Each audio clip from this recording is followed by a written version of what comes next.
La mer était calme. C'était un dimanche, à l'aube du 28 juillet 2024. Dina et sa famille ont tenté une traversée au large de Calais.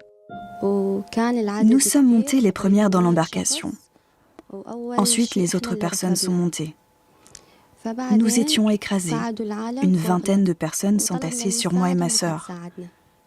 Nous avons commencé à crier, à demander du secours, mais personne ne nous a aidés.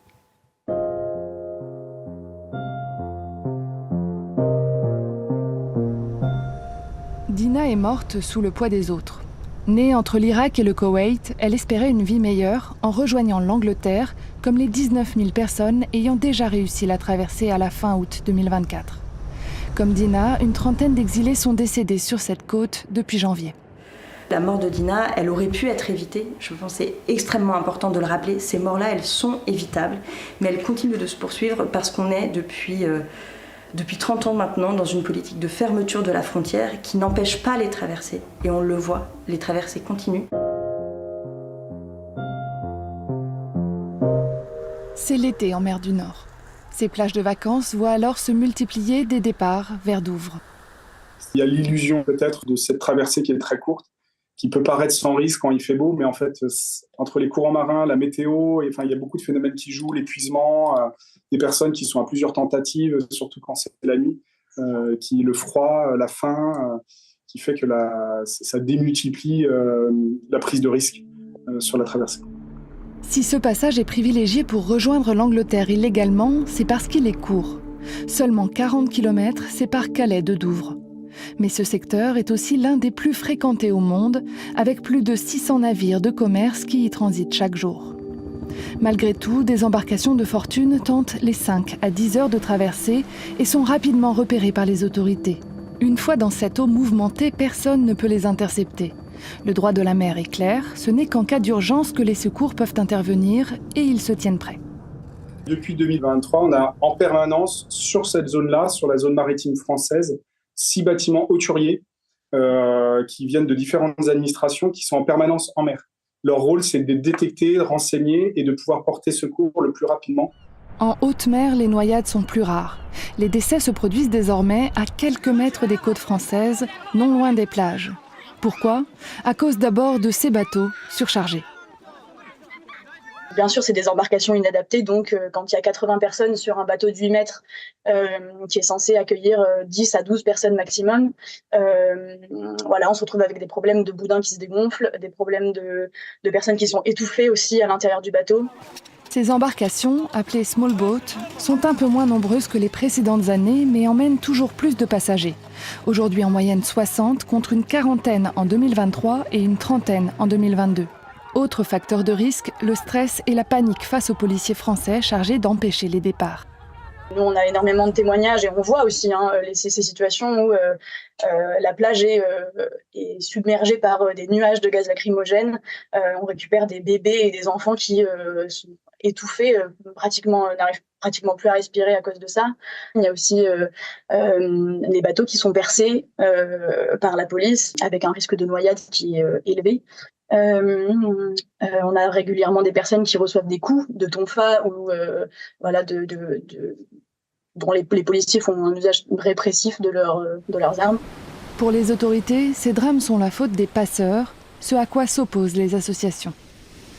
Ce sont des réseaux criminels qui font courir des risques inconsidérés aux populations migrantes parce que prendre la mer dans un bateau surchargé, avec des conditions météo particulièrement défavorables comme celle de ce matin, c'est assurément risquer la mort. Les vrais responsables de cette situation-là, ce sont les politiques européennes, ce sont les politiques françaises et britanniques conjointement qui font perdurer cette situation-là sur le littoral. Toute cette politique de répression qui est mise en place depuis presque 20 ans maintenant, elle n'a aucune conséquence sur la situation à la frontière, à part à la rendre de pire en pire, à part à augmenter la vulnérabilité des personnes, augmenter leur précarité et surtout augmenter le nombre de décès. Depuis 1999, au moins 430 personnes sont mortes dans ce long détroit du Pas-de-Calais. Soudanais, Irakiens, Vietnamiens et Chinois représentent plus d'un tiers des victimes. Leur âge moyen est de 25 ans.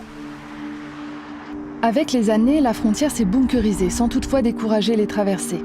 Quand les migrants rentraient dans des camions, des détecteurs de CO2 permettaient de les retrouver, les poussant à retenir leur respiration jusqu'à l'asphyxie. Comme les exilés s'introduisaient dans l'Eurotunnel, les barrières se sont élevées et les contrôles sont devenus systématiques. Jusqu'en 2016, ils pouvaient rester dans la jungle de Calais, depuis démantelés.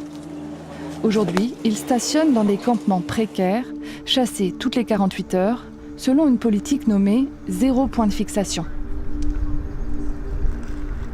On a fait de Calais et de la frontière franco-britannique un laboratoire.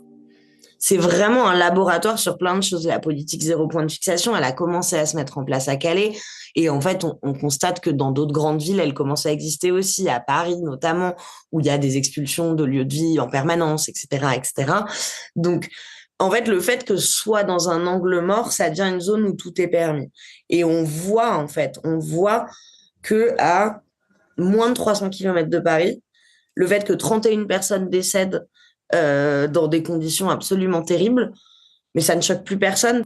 Depuis le traité de Canterbury, puis les accords du Touquet, et via ainsi une vingtaine de traités et accords bilatéraux, les Anglais financent par millions la militarisation de la frontière. À l'été 2015, ils financent 70 km de clôture aux abords du tunnel sous la Manche, du port de Calais et de sa rocade. En 2019, un plan d'action prévoit l'achat de drones, de caméras à vision nocturne et de véhicules pour les forces de l'ordre. On voit des buggy de la police, on voit des drones, l'avion de Frontex qui survolent régulièrement le littoral. En fait, il y a un arsenal technique qui est impressionnant.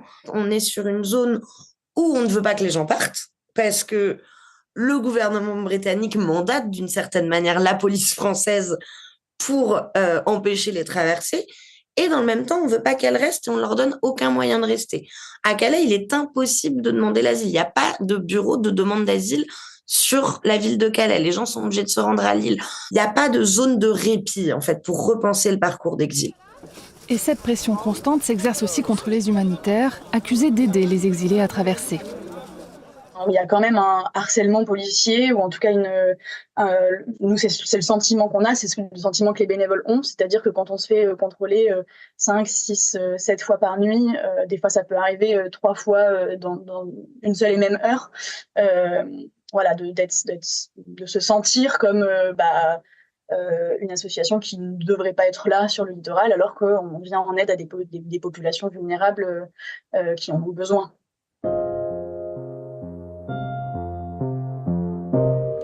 S'ajoute à tout cela une circonscription qui a récemment basculé à l'extrême droite lors des législatives anticipées de 2024. À chaque validation en fait, du Rassemblement national dans les urnes, c'était comme une légitimation des actes à caractère raciste. Donc au lendemain des européennes, il y a un squat où vivaient certaines personnes qui a été tagué. Ensuite, il y a des voitures qui sont passées devant un accueil de jour qui ont jeté des pierres sur les personnes. On a eu un témoignage d'un groupe de 9 personnes qui se sont fait pourchasser en voiture par 3 voitures.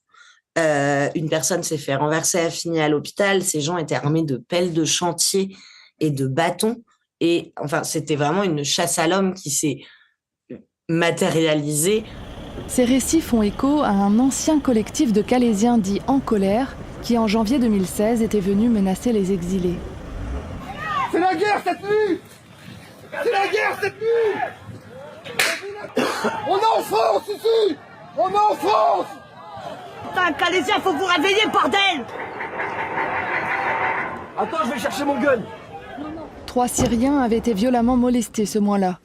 En 2023, un procès s'est tenu à Boulogne-sur-Mer.